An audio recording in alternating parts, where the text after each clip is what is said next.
ഏവർക്കും പുതിയൊരു വീഡിയോയിലേക്ക് ഹാർദമായ സ്വാഗതം. ഇന്നത്തെ വിഷയം നമുക്ക് കൃഷിയിൽ എല്ലുപൊടിക്ക് പകരം എന്തിനെ ഉപയോഗിക്കാമെന്നതിനെ പറ്റിയാണ്. അപ്പോൾ നമ്മൾ പലരും കൃഷിയിൽ എല്ലുപൊടി ഉപയോഗിക്കും. അപ്പോൾ ഇപ്പോഴത്തെ ഒരു വിഷയം എന്ന് വെച്ച് കഴിഞ്ഞാൽ പല സ്ഥലങ്ങളിലും കാട്ടുപന്നിയുടെ ശല്യമുണ്ട്. അപ്പോൾ കാട്ടുപന്നി ശല്യം ഉള്ള സ്ഥലങ്ങളിൽ നമ്മൾ എല്ലുപൊടി ഉപയോഗിക്കുകയാണെങ്കിൽ തീർച്ചയായിട്ടും കാട്ടുപന്നി ശല്യം രൂക്ഷമാവും. ഇപ്പം നമ്മൾ ഗ്രോ ബാഗിലൊക്കെ എല്ലുപൊടി ഇട്ട് കൃഷി ചെയ്യുകയാണെങ്കിൽ അത് ഉറപ്പായിട്ടും വന്ന് ഗ്രോ ബാഗ് വലിച്ചു കീറും. ഞങ്ങളുടെ സ്ഥലത്തുൾപ്പെടെ അതൊരു വലിയ ശല്യമായിട്ടുണ്ട്. അപ്പം അതിന് പകരമായിട്ട് നമുക്ക് എല്ലുപൊടിയെക്കാട്ടിലും വിലക്കുറവിലും അതേപോലെ അതിനേക്കാട്ടിലും ഗുണമുള്ള ഫോസ്ഫറസ് അടങ്ങിയ വളം എന്താണെന്ന് പറഞ്ഞാൽ അതിനാണ് റോക്ക് ഫോസ്ഫേറ്റ്, അതായത് രാജ്ഫോസ് എന്ന് പറയുന്ന റോക്ക് ഫോസ്ഫേറ്റ്. ഇത് ഇപ്പോൾ എല്ലുപൊടിക്കൊക്കെ ഏകദേശം ഒരു 38-40 രൂപ ഇപ്പോൾ വിപണി വിലയുണ്ട്. അപ്പം ഇതെന്ന് പറഞ്ഞു കഴിഞ്ഞാൽ റോക്ക് ഫോസ്ഫേറ്റിന് ഏകദേശം കിലോയ്ക്ക് 15 രൂപ 16 രൂപ റേഞ്ചേ ഉള്ളൂ.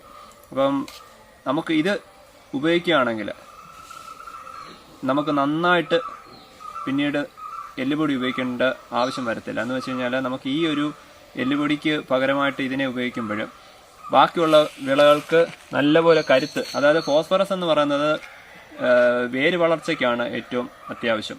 അപ്പോൾ ആ ഫോസ്ഫറസ് കൊടുക്കുന്നതുകൊണ്ട് ചെടിക്ക് വേരിൻ്റെ വളർച്ച കൂട്ടണമെന്നുണ്ടെങ്കിൽ നമ്മൾ ഇത് നേരത്തെ കൊടുക്കണം. അപ്പോൾ അടിവളമായിട്ട് റോക്ക് ഫോസ്ഫേറ്റ് അല്ലെങ്കിൽ ഈ രാജ്ഫോസ് കൊടുക്കുന്നതാണ് ഏറ്റവും ഉത്തമം. എന്ന് വെച്ചാൽ ഒരു 2 ആഴ്ച 3 ആഴ്ച കഴിഞ്ഞെങ്കിൽ മാത്രമേ ഇത് വിഘടിച്ച് തുടങ്ങുകയുള്ളൂ. അപ്പോൾ നമ്മളിപ്പം ഒരു 90 ദിവസത്തെ അല്ലെങ്കിൽ ആ ഒരു സമയത്തേക്കുള്ള വിളകൾക്ക് വേണ്ടി നമ്മൾ റോക്ക് ഫോസ്ഫേറ്റ് ഇടുകയാണെങ്കിൽ അതിനും 1 മാസം മുമ്പേ നമ്മൾ അതിൻ്റെ മണ്ണ് ട്രീറ്റ് ചെയ്ത മണ്ണ്, അതായത് 15 ദിവസം ട്രീറ്റ് ചെയ്ത കുമ്മായത്തിലേക്ക് ഇത് ഒരു 100 ഗ്രാം, ഇതിപ്പോൾ ഏകദേശം ഒരു 25 ഗ്രാമോളം തൂക്കമുള്ളതാണ് ഈ ഒരു സ്പൂണിൽ ഞാൻ എടുത്തേക്കുന്നത്. അങ്ങനെ ഏകദേശം ഒരു 4 സ്പൂണ് റോക്ക് ഫോസ്ഫേറ്റ് ഒരു ഗ്രോ ബാഗിലേക്ക്. അപ്പം അതിന് മിക്സ് ചെയ്തിട്ട് നമ്മൾ നടുകയാണെങ്കിൽ എപ്പോഴും നമ്മൾ ഈ വേപ്പിൻ പിണ്ണാക്കാണെങ്കിലും റോക്ക് ഫോസ്ഫേറ്റ് ആണെങ്കിലും, ഇനി നിങ്ങൾക്ക് എല്ലുപൊടി ഉപയോഗിക്കാൻ പറ്റുമെങ്കിൽ എല്ലുപൊടി ആണെങ്കിലും നേരത്തെ ഉപയോഗിച്ചെങ്കിൽ, അതായത് നമ്മൾ വിളകൾ നടുന്നതിന് മുമ്പ് തന്നെ നമ്മൾ തൈ പരുവത്തിൽ തന്നെ വെക്കുന്നതാണ് ഏറ്റവും ഉചിതം.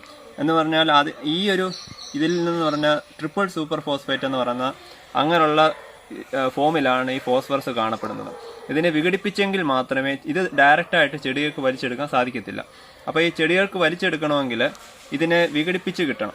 അപ്പോൾ വിഘടിപ്പിച്ച് കിട്ടണമെങ്കിൽ മണ്ണിലുള്ള സൂക്ഷ്മാണുക്കളുടെ പ്രവർത്തനം മൂലവും അങ്ങനെയാണ് ഇത് കൂടുതലായിട്ടും ഇത് സൂപ്പർ ഫോസ്ഫേറ്റിൽ നിന്നും സാധാരണ ഫോസ്ഫേറ്റിലേക്ക് വിഘടിച്ച് വരുന്നത്. അപ്പോൾ അങ്ങനെ വരണമെങ്കിൽ നമുക്ക് നേരത്തെ കൊടുത്തെങ്കിലേ പറ്റത്തുള്ളൂ. അപ്പോൾ വിളകൾക്ക് നമുക്ക് ഇപ്പോൾ ഇന്ന് കൊടുത്തിട്ട് മറ്റന്നാളിൽ നമുക്ക് ഈ പറയുന്ന ജൈവ കൃഷിയിൽ ഈ തരത്തിലുള്ള ഉപയോഗിക്കുമ്പോൾ പെട്ടെന്ന് റിസൾട്ട് കിട്ടത്തില്ല. അതുകൊണ്ടാണ് പലർക്കും നമ്മൾ നേരത്തെ കൊടുത്ത വളം ഞാൻ ഇത്ര കൊടുത്തിട്ടും വളർച്ച കിട്ടുന്നില്ലല്ലോ എന്നുള്ളൊരു പരിഭവം വരുന്നത്.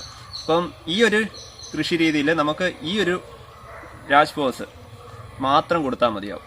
ഇപ്പോൾ ഗ്രോ ബാഗിലേക്ക് ഞാൻ പറഞ്ഞു ഏകദേശം 100 ഗ്രാം ഒരു ഗ്രോ ബാഗിലേക്ക്. ഇപ്പോൾ വേപ്പിൻ പിണ്ണാക്കാണെങ്കിലും 100 ഗ്രാം, എല്ലുപൊടി ആണെങ്കിലും 100 ഗ്രാം. എല്ലുപൊടി ഉപയോഗിക്കുന്നവർ രാജ്ഫോസ് ഉപയോഗിക്കേണ്ട ആവശ്യമില്ല.